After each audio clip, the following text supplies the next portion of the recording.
So the BMP-1 is kind of like a door wedge, right? It's a door wedge that nobody really respects. It's got a Conker's ATGM, but it's wishy-washy. Now the BMP-2, what the simple one number upgrade has turned this vehicle from a door wedge to a door wedge of the apocalypse. What do I mean by that? I mean this thing can shoot down helicopters, it can kill tanks, it can fire APDS shells faster than flash runs. I'm serious about this. I'm serious. It has a setting where you can change the tempo of how fast it's shooting. If you're wondering why I have a beard, I just washed my hair. I'm about to go out, but we got to make a BMP-2 video. Also, shout out Donut Man. I said I released this shirt on stream. It's not my shirt. I bought it today at Zoomies. If you've ever seen this, if you have one, or if you like it, you gotta leave a like on this video. Simple as that. If you don't like this shirt, I mean, maybe you're not. Now, obviously, saying this thing becomes the door wedge of the apocalypse doesn't really give you an idea of what is better on this vehicle. Well, it has a similar turret layout, but it's a little bit bigger.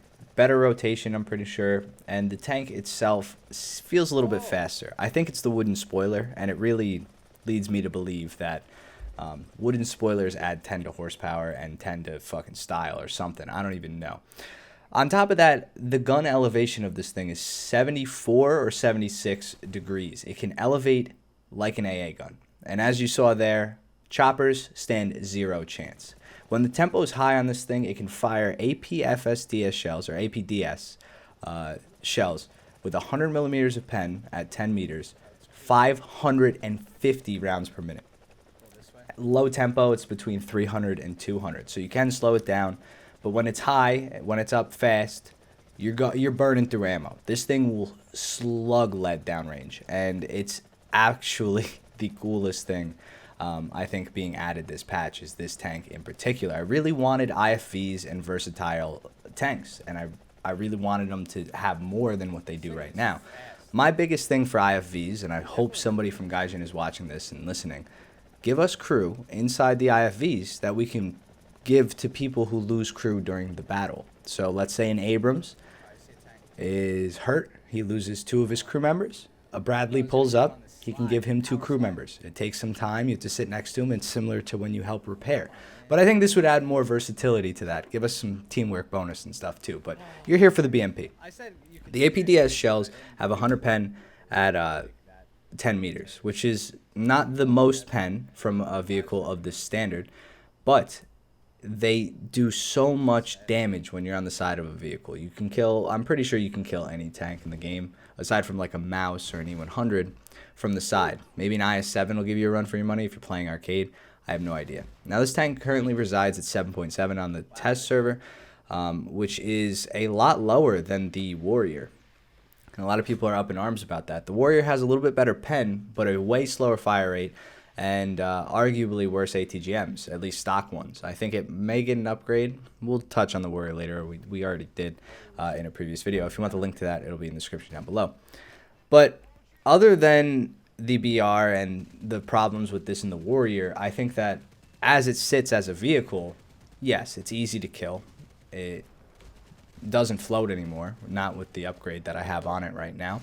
If you're curious about that, I believe it's called the D upgrade. It's similar to the BMP-1. When you upgrade it, you get the Conquerors. In this one, all you get is some sheet metal, like tinfoil. It looks like you just wrapped its side with some tinfoil, and it actually causes the weight of the tank to be a little too heavy to float, so it's no longer an amphibious vehicle. I think maybe if you ditch the log, they'd be fine, but they don't even ditch the log. They say, screw it, suk bile comrade. And you know you can't sink or you can't float. So just remember that if you get this thing, and you'll remember it one day. But I see this tank's biggest purpose is helicopter. It's an anti-helicopter vehicle. It reminds me of Tom Clancy's End War. I think End War was the name of it. And basically this was a game where it was an RTS game. Everything had a balancer. So APCs were good at shooting down helicopters. Helicopters were good at killing tanks. Tanks were good at killing APCs. Infantry were good at killing tanks if there were certain infantry. You know what I mean? And APCs can carry infantry. Now, the way I see these tanks being added, the Warrior, this tank, the Bagel Panzer, now they're being implemented, and they're going to be really good at killing helicopters and catching them off guard. And it kind of adds that stem of balance around it.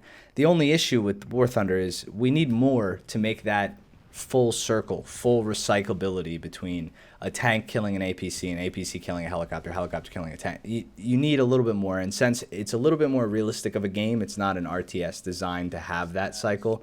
Of course, there are going to be outliers. You're going to shoot down helicopters with tanks are going to kill APCs are going to kill tanks, and so on and so forth. But I think this wave of IFVs coming opens up a door for a bunch of different vehicles. I mean, we could have Humvees at this point with tows on them, right? Why not? I don't know. And I want you guys to let me know in the comments down below. I also want you guys to let me know which vehicle you want to see first from my dev play today. I covered the T-80 again. We went over some helicopter stuff. I tested some helicopters. And then I went over all of the vehicles I missed. So the Bat Chat, I played pretty extensively. I enjoy that vehicle. It'll be fun. And I played the only thing I missed is actually I did miss the Charger New York. I might have to hop back on and get some footage of that. But regardless, let me know. The TAM that might have to be the next video. The TAM is pretty sick, and I can't wait to show you guys footage of that. So just let me know in the comments down below. What do you think about this update? When do you think it's coming? I currently don't know. I think even if I had that information, I could tell you, but I honestly don't know. And I wish I did. And I hope it comes this week. And I'm pretty excited to be flying helicopters with you guys and shooting things down and seeing how the game progresses. Who knows? I'm also going to be touching on Fly's rant video. I don't have a problem with Fly's stance on that. I actually agree with him. And I just think that I want to make a video on it too. Maybe 2 of us, 3 of us, 4 of us making videos on this stuff. Maybe we can push to help RP gain and help some of the newer players in this game learn the ropes and become better. It's been your boy Slick. See you guys in the next one. Peace.